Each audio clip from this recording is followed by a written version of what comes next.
Assalamualaikum warahmatullahi wabarakatuh. Perkenalkan, nama saya Faza Nafila Kamrinasari dengan NIM 31014222006 dari Pendidikan Sejarah Fakultas Ilmu Sosial dan Politik Universitas Negeri Semarang. Di video ini saya akan menjelaskan mengenai masa depan pendidikan, yakni peran teknologi dalam belajar jarak jauh. Di video ini ada 6 pokok pembahasan, yakni pertama latar belakang, kedua peran teknologi dalam belajar jarak jauh, ketiga keunggulan, keempat kekurangan, kelima contoh penerapan, dan terakhir yakni kesimpulan. Pokok pembahasan pertama yakni latar belakang. Dunia pendidikan telah mengalami perubahan yang luar biasa, sebuah revolusi yang membuat konsep pembelajaran jarak jauh bukan sekedar bayangan, melainkan menjadi kenyataan yang merubah paradigma pendidikan. Perjalanan panjang pendidikan beriringan dengan suatu perubahan, namun tidak ada perubahan yang secepat dan sebesar ini karena adanya peran dari teknologi dalam membentuk pendidikan jarak jauh. Teknologi telah menjadi tonggak revolusioner yang mengubah wajah baru pendidikan, sehingga membuka akses pengetahuan yang tidak terbatas. Pendidikan online memungkinkan Anda untuk belajar atau mengajar dari mana saja, artinya tidak perlu bolak-balik dari satu tempat ke tempat lain atau mengikuti jadwal. Selain itu, pendidikan ini juga bisa menghemat waktu, menghemat uang yang bisa digunakan untuk prioritas lain. Selanjutnya yaitu pengertian dari pendidikan menurut Ki Hajar Dewantara. Pendidikan adalah upaya untuk memajukan bertumbuhnya budi pekerti atau kekuatan batin dan karakter, pikiran, serta tubuh anak. Sedangkan pengertian dari belajar jarak jauh merupakan kegiatan pendidikan formal antara peserta didik dan pengajar yang berada di lokasi berbeda dan diajarkan dari jarak jauh tanpa ruang kelas secara fisik. Pokok pembahasan kedua yakni peran teknologi dalam belajar jarak jauh. Pertama, membangun jaringan komunikasi kolaboratif antara guru, dosen, maupun siswa, serta sumber belajar. Beberapa aplikasi online yang biasa dipakai contohnya ada Zoom, Google Meet, dan jaringan lain. Kedua, yakni menyediakan berbagai lingkungan penyelesaian masalah yang rumit, realistik, dan aman. Teknologi yang dapat digunakan untuk menyediakan lingkungan yang nyaman adalah hipermedia dan software yang dapat digunakan untuk menciptakan proyek baru. Ketiga, membangun dan membentuk makna secara aktif melalui internet untuk mencari riset mutakhir maupun video dan foto. Hal ini bisa membantu siswa bukan hanya belajar saja, melainkan bisa memahami serta tahu apa yang dipelajarinya. Selanjutnya, pokok pembahasan ketiga yakni keunggulan belajar jarak jauh. Pertama, yaitu aksesibilitas global yang luas. Salah satu aspek terbesar dari peran teknologi dalam pendidikan jarak jauh adalah aksesibilitasnya yang luas.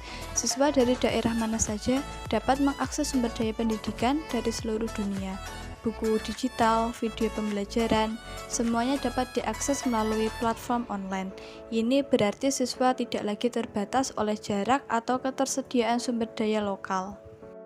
Kedua, ada fleksibilitas waktu dan ruang, memberikan kebebasan dalam hal waktu dan ruang bagi pembelajaran jarak jauh. Siswa dapat mengatur jadwal belajar mereka sendiri, mengakses materi pelajaran sesuai dengan kapan mereka merasa nyaman. Hal ini membantu siswa yang memiliki keterbatasan waktu atau kesulitan dalam menghadiri kelas secara fisik. Kemampuan belajar dari manapun, kapanpun telah menjadi nyata dengan bantuan teknologi. Selanjutnya, ketiga ada interaksi dan kolaborasi lintas ruang. Pendidikan jarak jauh bukan lagi tentang pembelajaran individu, melainkan melalui teknologi siswa dapat terlibat dalam diskusi, kerja kelompok, dan proyek kolaboratif dengan teman-teman mereka yang ada di seluruh dunia.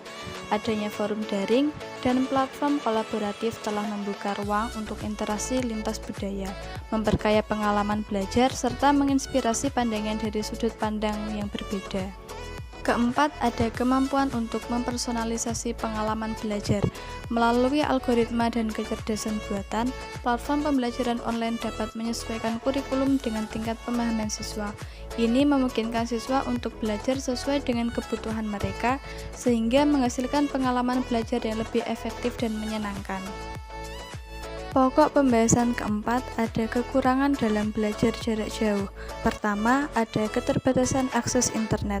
Kendalanya yaitu jangkauan internet kurang stabil, maka akan sulit untuk mengakses layanan belajar online.